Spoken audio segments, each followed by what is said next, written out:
Multiply 7.5 by 59.5 using long multiplication. Since the order of the factors does not change the product, write 59.5 on top and 7.5 on the bottom to use fewer partial products. For now, ignore the decimal points. Start with the rightmost digit of the bottom factor, 5. 5 times 5 is 25. Put 5 in this column and carry 2. 5 times 9 plus the carried 2 is 47. Put 7 in this column and carry 4.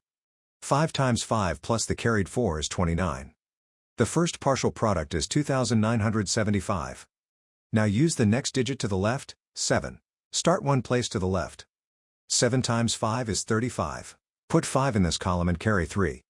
7 times 9 plus the carried 3 is 66. Put 6 in this column and carry 6. 7 times 5 plus the carried 6 is 41. The second partial product is 41,650. Now add the partial products, working from right to left. In the ones column, 5 plus 0 is 5. In the tens column, 7 plus 5 is 12. Put 2 in this column and carry 1. In the hundreds column, 9 plus 6 plus the carried 1 is 16. Put 6 in this column and carry 1. In the thousands column, 2 plus 1 plus the carried 1 is 4. In the 10,000s column, bring down 4. The product of the whole numbers is 44,625. Count the highlighted digits after each decimal point.